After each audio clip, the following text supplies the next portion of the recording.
Assalamualaikum warahmatullahi wabarakatuh. Kumpulan kami akan membentangkan tentang kelahiran Nabi Muhammad SAW. Sebelum kami memulakan pembentangan, izinkan saya memperkenalkan ahli kumpulan kami iaitu Khairil Husna binti Sukri dan saya Rengkun Anis Hanif Fauzana binti Pengan Haji Kemu'zaman dan Maria Fitriyah binti Zainal Abidin. Maka dengan itu saya menjemput rakan saya untuk memulakan pembentangan. Kita mulakan dengan pengenalan. Kelahiran Nabi Muhammad SAW merupakan peristiwa yang mempunyai kedudukan penting dalam sejarah Islam kerana baginda merupakan rasul yang terakhir yang diutuskan oleh Allah Subhanahu Wa Taala untuk membimbing manusia ke arah kehidupan yang berteraskan tauhid dan akhlak mulia. Jadi peristiwa ini bukan sahaja menandakan kelahiran seseorang tokoh agung, bahkan menjadi titik permulaan kepada perubahan besar dalam tamadun manusia melalui penyebaran ajaran Islam. Menurut kajian sirah dan penulisan akademik, kelahiran baginda ni membawa rahmat serta pembaharuan kepada masyarakat yang ketika itu berhadapan dengan pelbagai krisis sosial, moral dan keagamaan. Oleh itu, memahami sejarah kelahiran Nabi Muhammad SAW amatlah penting bagi menghayati peranan baginda sebagai pembawa risalah Islam dan contoh teladan yang terbaik kepada seluruh umat Islam. Baik, seterusnya saya akan menerangkan tentang kronologi kelahiran Nabi Muhammad SAW. Sebelum kelahiran baginda, masyarakat Arab berada dalam zaman jahiliyah yang dipenuhi dengan amalan syirik, peperangan antara kabilah serta keruntuhan akhlak. Pada ketika itu, manusia sangat memerlukan seorang rasul yang dapat membawa mereka kembali kepada jalan yang benar dan menyebarkan ajaran tauhid. Selain itu, sebelum kelahiran Nabi Muhammad SAW telah berlaku peristiwa tentera bergajah yang dipimpin oleh Abraha. Beliau datang ke Mekah dengan tujuan untuk menghancurkan Kaabah bagi mengalihkan tumpuan manusia ke gereja yang dibinanya di Yaman. Namun, Allah Subhanahu Wa Taala telah melindungi Kaabah dengan mengutuskan burung ababil yang melemparkan batu-batu kecil sehingga menghancurkan tentera tersebut. Peristiwa ini telah dirakamkan dalam surah Al-Fil dan menjadi salah satu tanda kekuasaan Allah Subhanahu Wa Taala. Di samping itu, ayahanda Nabi Muhammad SAW iaitu Abdullah bin Abdul Muttalib telah meninggal dunia sebelum baginda dilahirkan. Oleh sebab itu, baginda dilahirkan dalam keadaan sebagai seorang anak yatim. Semasa kelahiran baginda pula, Nabi Muhammad SAW dilahirkan pada tahun gajah daripada keturunan Bani Hashim. Baginda merupakan putera kepada Abdullah bin Abdul Muttalib dan Aminah binti Wahab. Keturunan baginda sangat mulia dan dihormati dalam kalangan masyarakat Quraisy. Menurut pendapat yang masyhur, Nabi Muhammad SAW dilahirkan pada hari Isnin 12 Rabiul Awal di kota Mekah.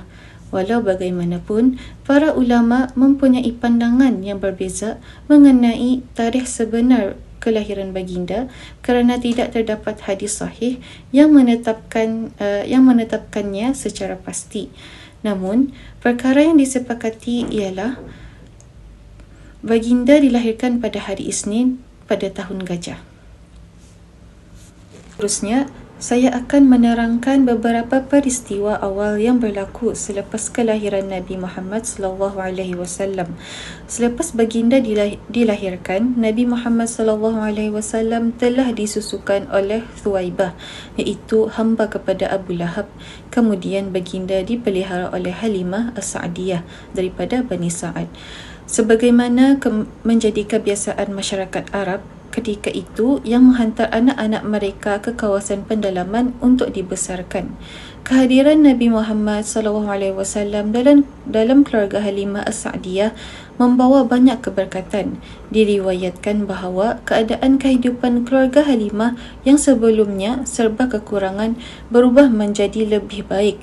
Rezeki mereka bertambah, ternakan mereka menjadi lebih sihat dan kehidupan mereka juga semakin makmur. Hal ini menunjukkan bahawa Allah Subhanahu wa taala telah mengurniakan keberkatan kepada mereka melalui kehadiran baginda. Selain itu, baginda dibesarkan di kawasan pendalaman Bani Sa'ad yang terkenal dengan persekitarannya yang bersih dan penggunaan bahasa Arab yang fasih. Keadaan ini membantu perkembangan fizikal baginda serta membolehkan baginda menguasai bahasa Arab yang baik sejak kecil. Sejak zaman kanak-kanak lagi, Nabi Muhammad SAW dikenali sebagai seorang yang jujur, amanah dan mempunyai akhlak yang mulia. Baginda tidak pernah terlihat dengan amalan-amalan jahiliyah yang berleluasa pada ketika itu, seperti penyembah berhala dan perbuatan yang bertentangan dengan nilai kemanusiaan. Hal ini kerana Allah Subhanahu wa taala sentiasa memelihara baginda daripada pengaruh buruk masyarakat jahiliyah sebagai persediaan sebelum baginda diangkat menjadi rasul terakhir yang membawa risalah Islam kepada seluruh umat manusia.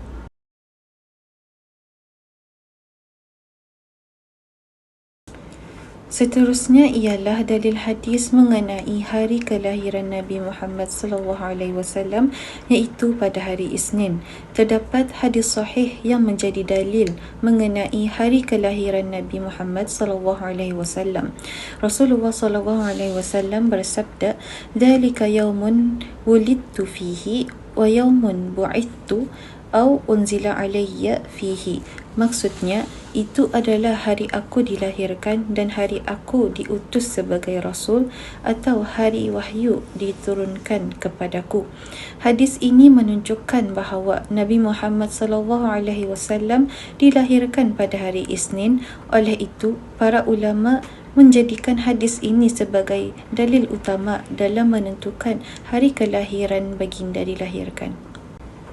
Selain itu, terdapat juga hadis mengenai tahun kelahiran baginda, iaitu pada tahun gajah, yang berbunyi, "Haddathana Abdullah ibnu Ahmad ibnu Hanbal, haddathana Yahya ibnu Ma'in, haddathana Hajjaj ibnu Muhammad, haddathana Yunus ibnu Abi Ishaq, an abihi an Sa'id ibnu Jubair, an Ibnu Abbas qala wulida Rasulullah sallallahu alaihi wasallam amal fil." Maksudnya, telah menceritakan kepada kami Abdullah bin Ahmad bin Hanbal, telah menceritakan kepadaku Yahya bin Ma'in, telah menceritakan kepada kami Hajjaj bin Muhammad, telah menceritakan kepada kami Yunus bin Abi Ishaq daripada ayahnya Abu Ishaq, daripada Sa'id bin Jubair, daripada Ibnu Abbas. Beliau berkata, Rasulullah SAW dilahirkan pada tahun gajah. Riwayat ini menjadi dalil bahawa kelahiran baginda berlaku pada tahun berlakunya peristiwa tentera bergajah yang dipimpin oleh Abraha. Oleh itu, tahun gajah dijadikan sebagai penanda sejarah bagi tahun kelahiran Nabi Muhammad SAW. Baiklah, dalil kelahiran Nabi. Hadisnya daripada Abu Qatadah Al-Ansari radhiyallahu anha bahawa Rasulullah SAW ditanya tentang puasa hari Isnin. Lalu baginda bersabda, "Dzaka yaumun wulidtu fihi wa yaumun bu'ithtu au unzila alayya fi." Maksudnya, itu adalah hari aku dilahirkan dan hari aku diutus, iaitu menjadi Rasul, atau hari wahyu diturunkan kepadaku. Hadis ini secara umum dia membincangkan tentang puasa hari Isnin, dan disebutkan bahawa Nabi Muhammad SAW berpuasa pada hari Isnin sempena hari kelahiran baginda. Namun begitu, tiada sebarang riwayat yang menunjukkan tarikh yang tepat hari kelahiran baginda. Jadi sabit di sini apabila ditanya kepada baginda tentang puasa hari Isnin, baginda menjawab bahawa pada hari itu aku dilahirkan. Kemudian hadis daripada Ibnu Abbas radhiyallahu anha, beliau berkata, "Wulida Rasulullah sallallahu alaihi wasallam amal fil." Maksudnya Rasulullah sallallahu alaihi wasallam dilahirkan pada tahun gajah. Pada tahun gajah, iaitu tahun di mana Abrahah al-Ashram, iaitu pemerintah Yaman yang dilantik oleh Raja Najasyi, iaitu pemerintah Hamsyah, iaitu pemerintah Habsyah cuba untuk meruntuhkan Kaabah yang mulia dengan membawa bala tentera yang disertai oleh seekor gajah. Jadi hadis ini menjelaskan untuk menjadi dalil bagi tahun kelahiran Nabi pada tahun gajah, dan ini merupakan maklumat sejarah yang amat besar dan telah disepakati oleh para sejarawan serta ulama sirah. Kemudian para ulama pula berdalilkan perkara ini untuk menunjukkan bahawa Nabi Muhammad SAW dilahirkan pada tahun tersebut. Seterusnya, saya akan membincangkan isu berkaitan Nabi Muhammad SAW. Isu ini merupakan antara perbahasan yang sering dibincangkan oleh ulama sirah dan ulama hadis kerana terdapat beberapa riwayat yang berbeza mengenai bagaimana Nabi SAW berkhatan. Walau bagaimanapun, para ulama bersepakat bahawa tiada satu pun hadis yang sahih menjelaskan secara pasti tentang peristiwa tersebut. Terdapat 3 riwayat utama yang sering dibincangkan. Riwayat pertama menyatakan bahawa Nabi Muhammad SAW dilahirkan dalam keadaan sudah berkhatan atau makhtunan. Riwayat ini diriwayatkan daripada Anas bin Malik radhiyallahu an. Matan hadis tersebut ialah حدثنا عبد الله ابن محمد ابن عثمان الواسطي قال حدثنا نوح بن محمد الأيلي قال حدثنا الحسن بن عرفة قال حدثنا هشيم بن بشير عن يونس ابن عبيد عن الحسن عن أنس ابن مالك عن النبي صلى الله عليه وسلم من كرامتي على ربي أني ولدت مختونا ولم يرى أحد سوءتي. Maksudnya, antara tanda kemuliaanku di sisi Tuhanku ialah aku dilahirkan dalam keadaan sudah berkhatan dan tidak ada seorang pun yang melihat auratku. Namun begitu, para ulama hadis telah menilai riwayat ini sebagai dhaif jiddan. Malah sebahagian ulama seperti Ibnu Al-Jauzi menghukumnya sebagai maudhu', iaitu hadis palsu. Selain itu, Ibnu Al-Qayyim turut menjelaskan bahawa tiada hadis sahih yang menyatakan Nabi SAW dilahirkan dalam keadaan sudah berkhatan. Riwayat kedua pula menyatakan bahawa Abdul Muttalib telah mengkhatan Nabi Muhammad SAW pada hari ke-7 selepas kelahiran baginda, kemudian mengadakan jamuan dan menamakan baginda sebagai Muhammad.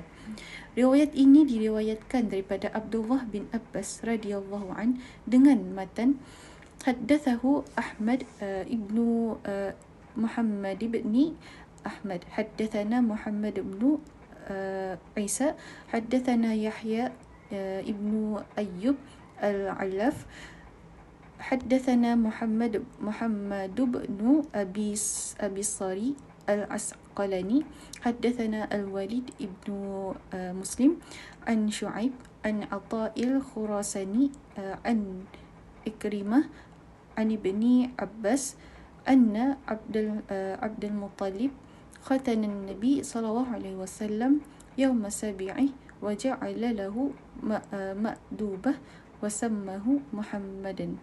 Maksudnya bahawa Abdul Muttalib mengkhatankan Nabi SAW pada hari ke-7 kelahirannya, menyediakan jamuan makanan dan menamakan baginda sebagai Muhammad. Walau bagaimanapun, riwayat ini juga dinilai dhaif kerana terdapat kelemahan pada sanadnya. Oleh itu, ia tidak boleh dijadikan hujah yang pasti. Riwayat ketiga pula menyatakan bahawa malaikat Jibril alaihi salam telah mengkhatankan Nabi SAW ketika peristiwa pembelahan dada atau syaqqu al-sadr. Riwayat ini diriwayatkan daripada Abu Bakrah radhiyallahu an dengan matan haddathana Muhammad bin Abdullah ibnu Sulaiman al-Khadrami haddathana Abdul Rahman bin Uyainah al-Basri haddathana Ali ibnu Muhammad al-Madaini haddathana Maslamah ibnu Muharibi an abihi an Abi Bakrah radhiyallahu anhu anna Jibril alaihi salam khatana Nabi sallallahu alaihi wasallam hina tahhara qalbahu Maksudnya bahawa Jibril alaihissalam telah mengkhatankan Nabi SAW ketika beliau menyucikan hati baginda, iaitu peristiwa pembelahan dada. Namun, para ulama hadis menilai riwayat ini sebagai munkar atau dhaif jiddan kerana terdapat perawi yang majhul, iaitu tidak diketahui statusnya dari sudut penerimaan hadis. Sebagai rumusan, terdapat 3 riwayat utama mengenai isu berkhatan Nabi Muhammad SAW, namun tiada satu pun riwayat tersebut mencapai taraf hadis sahih. Oleh itu, para ulama seperti Ibnu Al-Qayyim menegaskan bahawa cara Nabi SAW berkhatan tidak dapat dipastikan secara muktamad. Justru isu ini dikategorikan sebagai khilaf riwayat sirah dan tidak menjejaskan kedudukan baginda sebagai Rasul terakhir yang diutuskan oleh Allah Subhanahu wa Ta'ala. Seterusnya kita masuk kepada bahagian isu semasa. Okey, isu semasa yang pertama adalah kurangnya penghayatan sirah Nabi dalam kalangan generasi muda. Okey, walaupun sebutan Maulidur Rasul diadakan setiap tahun, tetapi masih terdapat sebahagian generasi muda yang kurang mengenali sejarah dan akhlak Rasulullah SAW. Pengaruh hiburan, media sosial dan juga budaya popular ini menyebabkan pengetahuan tentang sirah Nabi semakin berkurangan. Keadaan ini boleh menyebabkan umat Islam kehilangan contoh teladan terbaik dalam kehidupan mereka. Jadi cadangan untuk penyelesaian bagi masalah ini adalah dengan memperbanyakkan program sirah Nabi di sekolah dan universiti. Kemudian menggunakan media sosial untuk menyebarkan kandungan berkaitan sirah dan akhlak Rasulullah SAW. Yang ketiga, mengadakan pertandingan, forum dan seminar berkaitan sirah Nabawiyah. Okey, isu yang kedua adalah penyebaran fitnah akhlak buruk di media sosial. Salah satu cabaran semasa ialah penggunaan media sosial yang tidak beretika, seperti penyebaran fitnah, penghinaan dan perpecahan sesama umat Islam. Keadaan ini bertentangan dengan akhlak yang diajarkan oleh Rasulullah SAW yang menekankan sifat jujur, amanah, beradab dan menghormati perbezaan pendapat. Jadi cadangan penyelesaiannya adalah dengan menjadikan akhlak Rasulullah ni sebagai panduan dalam menggunakan media sosial. Kemudian mengamalkan tabayun, iaitu menyimak kesahihan maklumat sebelum berkongsi sesuatu berita. Yang ketiga, memupuk budaya komunikasi yang sopan dan juga berhemah. Seterusnya, isu yang ketiga iaitu perbezaan pandangan mengenai sambutan Maulidur Rasul.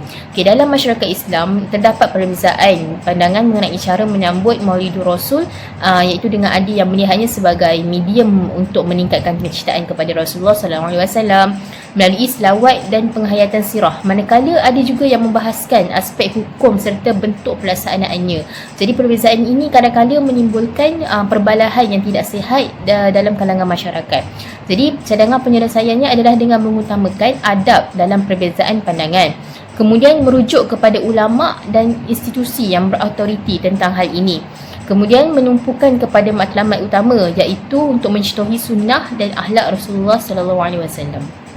Okey, jadi kesimpulannya, kelahiran Nabi Muhammad SAW merupakan peristiwa yang sangat penting dalam sejarah Islam kerana ia menjadi titik permulaan kepada penyebaran risalah Islam yang membawa rahmat kepada seluruh alam. Baginda juga diutuskan oleh Allah Subhanahu Wa Taala untuk membimbing manusia daripada kegelapan jahiliah kepada cahaya iman, ilmu dan akhlak yang mulia. Sejarah kelahiran dan kehidupan awal Baginda SAW ni menunjukkan kebesaran Allah Subhanahu Wa Taala dalam mempersiapkan seorang Rasul yang menjadi contoh teladan yang terbaik bagi umat manusia. Oleh itu, umat Islam hendaklah sentiasa menghayati sirah Nabi Muhammad SAW serta mencontohi akhlak dan sunnah baginda dalam kehidupan seharian agar dapat melahirkan masyarakat yang beriman, berilmu dan juga berakhlak mulia. Okay.